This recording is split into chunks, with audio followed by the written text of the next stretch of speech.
Hello and welcome back to the last 5 questions of the 2022 Practical Exam 3 MCQ. These last 5 questions are the ones where you have to select multiple answers, and if you get one wrong, then you get no credit for the entire question. So the first question, question 46, asks about a block sliding down an inclined plane in a classroom. Then it asks which of the following pieces of information are needed to determine whether the velocity of the block will be constant. The easiest way to get this question right is to factor which ones are wrong. Well, A is wrong because the mass will always be constant no matter what. So no matter what we're going to do, the mass will be cancelable. So it's not A. The other one that's wrong is C. We're always going to know acceleration due to gravity in the classroom. It's not going to change. It's always going to be equal to G. We can infer this because we can. So it's not A, it's not C. So our answers are B and D.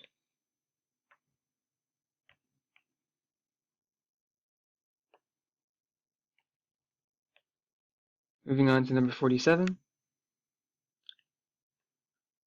Number 47 asks us about energy dissipated during a skid and what we need to find the total mechanical energy dissipated through the skid. So what we're going to use here is the work energy theorem, which, as stated in the previous videos, just work is equal to change in energy. So we get force is equal to distance, change in distance, or just change in x, is equal to change in 1/2 mv squared. Well, we know the mechanical energy of the system is going to be equal to 1/2 times the mass, which is 600. So just rewrite that as 300 v squared. So we know that the change in mechanical energy is going to be equal to 300 v squared. So now we just need to get, so now we have 300 v squared is equal to F delta x. F delta x divided by 300 is equal to v squared. So now we just need to find which two answers give us delta x and f. The delta in f can be either C or D, coefficient of static friction or coefficient of kinetic friction. However, since it's a skid, that means that it's still moving, so it's going to be kinetic friction. Fk is going to be our force. So we know D is one of our answers. Now it's just between A and B. B won't give us anything. The contact area of each tire at the track, that's not going to give us anything at all. So our answer is A, length of skid marks. This will be equal to delta x. So our answers are D and A for this question.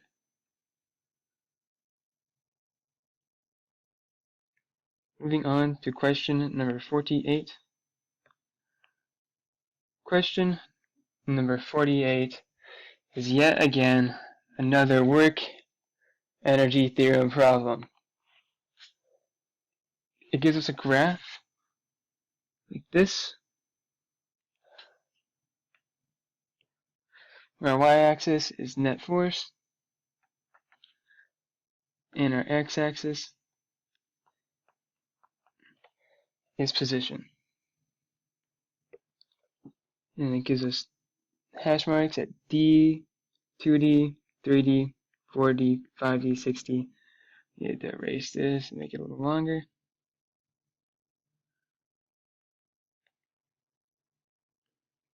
$60 and 70. 1, 2, 3, 4. Yes. So then it gives us this graph. Goes here, down. It only goes down to F negative 0, 3D, back up, triangle. That peaks at 5D and then goes all the way back to 7D. So this is what the graph looks like. except for this actually goes all the way up here. That's why it was so weird. So our options are A, the object has greatest kinetic energy at 5d0, and here's why this is wrong. So we know that kinetic energy is equal to work. Change in kinetic energy is equal to work. So to find work, we have to take the force times distance, which is conveniently given to us. This is our net force, and this is our distance. So if we just take the area under this curve right here, let's switch this to red actually. If we take the area under here and the area under here, this will give us our net force. We can see here that there is still, when this is 5d, which is right here, 5d0, there's still stuff underneath the curve, which will make the accumulation higher. So A is not right. B, however, is right. And this just goes back to what the problem says. The problem says that the object moving on the straight flat section does not stop or move backwards. So for it to not stop and move backwards, it has to be greater than 2f0 d0. And this is because if we look at the area under the curve right here, that's going to be equal to 2d0 times negative f of 0. And so if it wants to not stop, it has to have a higher kinetic energy at the beginning. So we know that B is the right answer. Now all we have to do is find one more right answer. And the next answer that is right is going to be C. The object has the same kinetic energy at d0 that has at 7d0. The way we find this is just, again, area in the curve. We know this is 2f0 d0. We take the area in the curve of the triangle, 1/2 base height, 1/2 7d0 minus 3d0 times f0, 1/2, this is just 4d0, so that can be as 2d0, f0. So, kinetic energy at 7d0 is equal to 0, and the kinetic energy was going to be 0 plus whatever the starting is right here, and it's going to be the same for there. So, overall, our answers are going to be B, as you can see here, and C.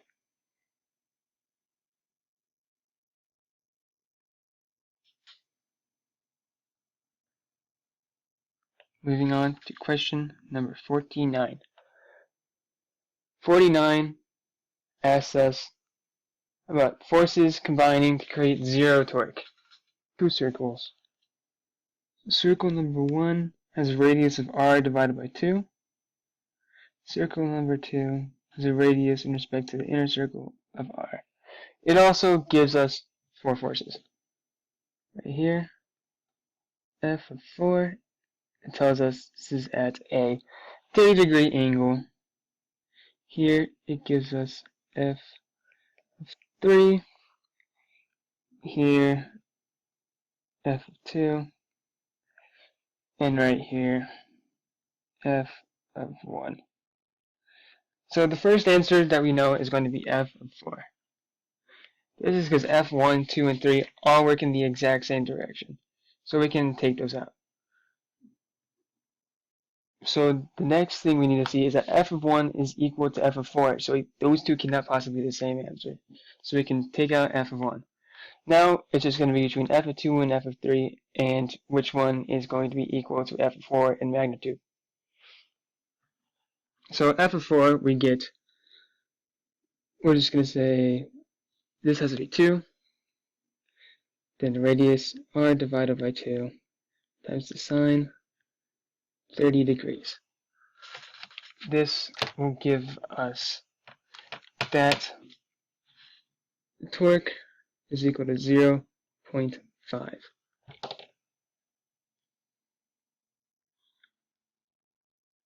Next thing we're going to look at is what F2 and F3 are. So F2 we know is 1, radius of a half. It's also going to be sine 90 degrees. And F3 is going to be 1 times r times the sine with 90 degrees too. So it's going to be r divided by 2 times 1.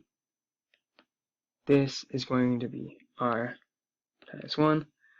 R divided by 2. This is also divided by 2. So we know that it's going to be F2 and F4. So our answers are B and D.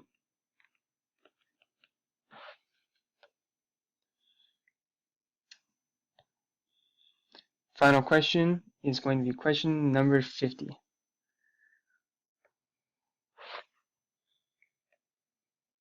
Question number 50 asks us about the graphical representation of momentum versus time.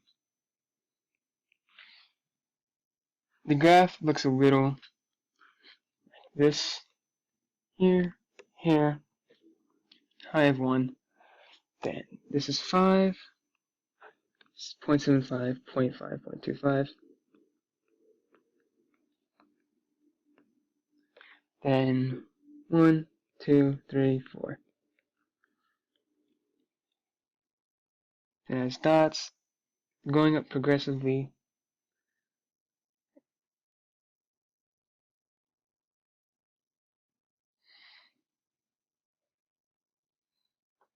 So our options are A, the change in momentum of the cart is nearly equal to 1.9. B, the impulse delivered to cart is nearly 0.75. C, the external force exerted on the cart is nearly 0.15. And D, the work done is nearly equal to 1.5. So we can lump these into two different things, three actually. So A and B are dealing with the same idea, just in different words. A and B are about the change in momentum, because impulse is equal to change in momentum, and the first one was just change in momentum. However, we know it is not A. This is because if we just look at the graph, we can find that the slope, how it changes, this here is going to be, if we just translated this down to where this would be right here, this dot right here would be 0, this would be around 0.75. So we know the change in momentum is equal to 0.75. Next thing we need to do is find, well, we're just going to move to C now to see if that's right. And C says this net external force exerted on the cart is nearly 0.15 newtons. To find external force between this, we just need to find the area under the curve, because momentum is equal to m times v, and this is a time, so it would be m times v times seconds. So all we have to do is 0.75 minus 0 divided by 5 minus 0, 0.75 divided by 5. We put that into our calculator. We're going to get 0.15 newtons. So we know the other answer is C. Answers are B and C. And that is the final question. Thank you for sticking through all these crappily made videos with the terrible mic audio. Have a great day and good luck on the AP test on Thursday.